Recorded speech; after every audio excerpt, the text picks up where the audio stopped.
போது கட்டுமானங்கள் செய்யறதுக்கு முன்னாடியே வாங்க வேண்டிய சுற்றுச்சூழல் அனுமதியை பின்னாடி அதனால முன்னாடியே வாங்கியிருக்கலாமே. So there is this BBC reporter जो जग्गी वासुदेव से सवाल पूछ रहे हैं कि क्यों उन्होंने अपने आश्रम का कंस्ट्रक्शन करने से पहले फॉरेस्ट डिपार्टमेंट की परमिशन नहीं ली थी. And जग्गी वासुदेव के पास इसका कोई जवाब नहीं है. So he does this. Enough, please. இல்ல ஈஷாவோட இதுலயே சுற்றுச்சூழல் அனுமதி வாங்காம வயலேட் பண்ணிட்டோம் அப்படின்னு சொல்லி அனுமதிக்காக அப்ளை பண்ணிருக்கு. இத பத்தி உங்களோட கருத்து? एंड क्लियरली मेरी दादी गलत थी कि साधु संत विनम्र होते, बट ऐसे एलिगेशंस किसी साधु संत पर सूट नहीं करते. और अचंभे की बात तो ये है कि ये साधु महंगी महंगी बाइक चलाता है, महंगे महंगे कार चलाता है, rides helicopters, boats, you name it. दिन में 6 बार कपड़े बदलता है, महंगी महंगी घड़ियां पहनता है, दुनिया घूमता है, हॉलीवुड स्टार्स से मिलता है. ये साधु आज करोड़ों में खिल रहा है और इसके इस लाइफस्टाइल को मेंटेन करने के लिए उसके करोड़ों भक्त उसकी मदद कर रहे हैं. और आप सोचने लगते हो कैसे सदगुरु एक लग्जरियस लाइफ जीते हैं और उनके करोड़ों भक्तों को इससे कोई फर्क नहीं पड़ता. प्लस वे उसे वन वे और अनदर फंड भी करते हैं. कैसे पूरी दुनिया उनकी टीचिंग्स को अप्रिशिएट करती है, इंक्लूडिंग बिग सेलिब्रिटीज. कैसे एक व्यक्ति कहता है भगवान की संकल्पना इंसानों ने बनाई है, असल में क्रिएशन शून्यता से आई है और वो शून्यता मैं हूँ. और करोड़ों लोग उस व्यक्ति की इस बात पर यकीन भी कर लेते हैं. लेकिन मैं जग्गी वासुदेव के स्पिरिचुअल बिजनेस में इंटरेस्टेड नहीं हूँ. जग्गी वासुदेव और कमाए, हु केयर्स. मैं इंटरेस्टेड हूँ जग्गी वासुदेव की एनलाइटनमेंट वाली कहानी में. आई वांटेड टू नो कि उनके एनलाइटनमेंट की कहानी सच है या फिर अपने फॉलोअर्स को मूर्ख बनाने का जरिया. And you know what, I think it is.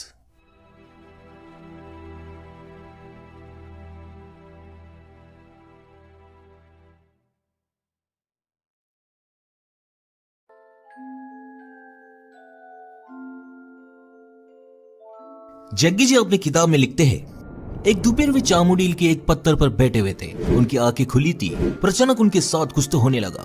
He says and I quote, मैं अपने पूरे जीवन काल में यही सोचता था कि मेरा मन और शरीर यानी मैं हूँ और दुनिया यानी जो बाहर है, लेकिन अचानक मैं जान नहीं पा रहा था कि क्या मैं हूँ और क्या मैं नहीं हूँ.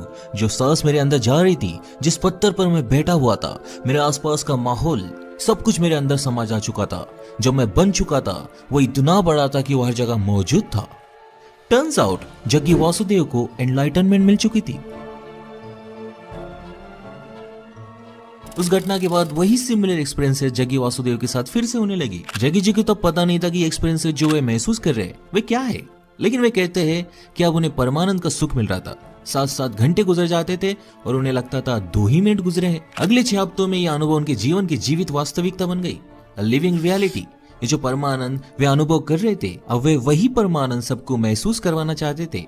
Armed with this experience, I started creating methods and systems through which every human being could access that intelligence and that capability within the system which can make a piece of bread into a human being.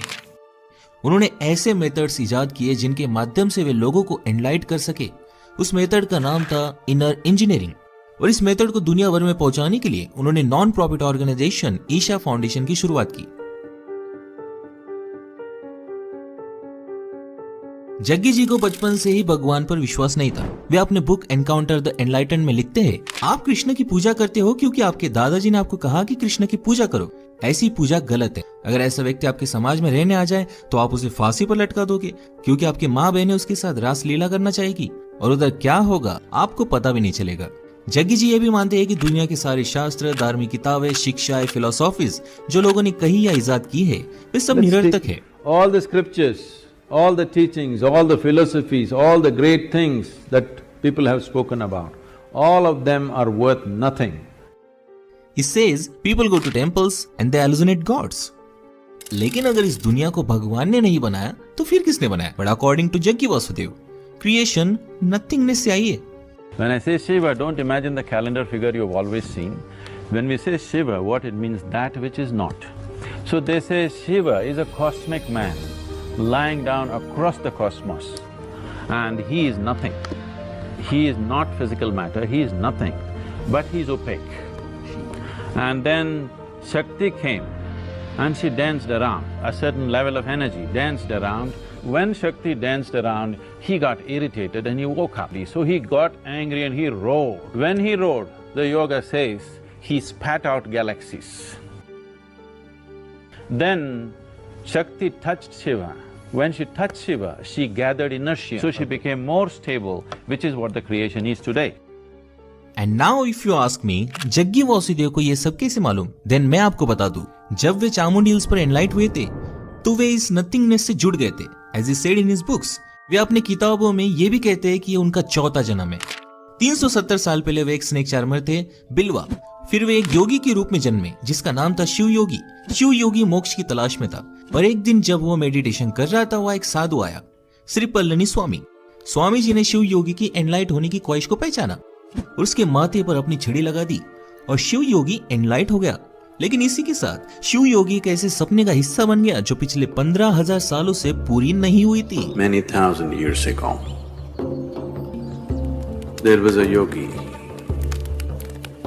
whose name was Sunira, and she took on an impossible project. He wants to build a living Shiva once again, a perfect teacher for the world. So he started building the energy body for that kind, and then he believed that he could build a physical body on top of that and let him loose in the world. With a lifespan of a few hundred or thousand years, so that he will transform the whole world by the time his time is done. Sunira ने इस project पर अपनी पूरी जिंदगी काम किया, लेकिन वो असफल रहा और मर गया। लेकिन आने वाले कई सालों में कई महत्वाकांक्षी योगियों ने सुनीरा के इस अधूरे सपने को आगे ले जाना चाहा, लेकिन कोई भी ऐसी एनर्जी बॉडी बनाने में कामयाब नहीं हुआ और कई सदियां गुजर गई। वही सुनीरा के इस प्रोजेक्ट पर कई योगियों ने अनुमान लगाया कि इस एनर्जी बॉडी को इंसानी शरीर में बांधना असंभव है, तो उन योगियों ने ध्यान लिंगा में इस एनर्जी बॉडी को क्रिएट करने की कोशिश की, लेकिन कोई भी सफल नहीं हुआ, क्योंकि भविष्यवाणी लिखित थी। जग्गी वासुदेव के दूसरे जन्म शिव योगी को स्वयं आदि योगी ने एनलाइट किया था। This fabulous, crafty man enslaved me for his project. और उन्होंने इस ध्यान लिंगा पर काम करना शुरू किया, लेकिन वे 57 साल की उम्र में चल बसे। जग्गी वासुदेव का फिर एक बार जन्म हुआ एज अ सदगुरु श्री ब्रह्म। श्री ब्रह्म को सुनीरा के सपने के बारे में ऑलरेडी मालूम था और वे ऑलमोस्ट ध्यान लिंगा बनाने में सफल हो ही गए थे, लेकिन ये फुलफिलमेंट फिर से अधूरी रह गई। लेकिन समाधि लेने से पहले उन्होंने अपने अगले जन्म की योजना बना ली थी कि वे किस औरत की कोख में जन्म लेंगे।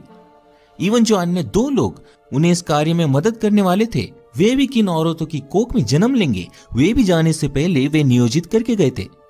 और सदगुरु श्री ब्रह्म जी की योजना सही साबित हुई और जग्गी वासुदेव का जन्म हुआ और 2 अन्य लोग जो उन्हें इस कार्य में मदद करने वाले थे उनका भी नियोजित कोख में जन्म हुआ।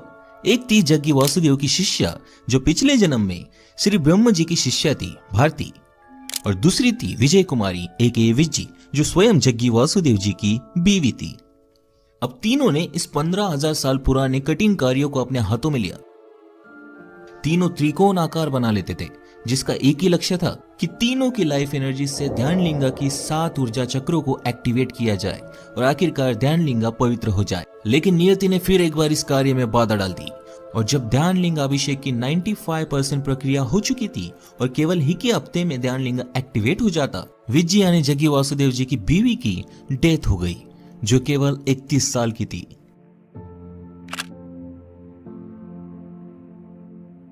जग्गी जी ने बताया कि विज्जी ने महासमाधि ले ली है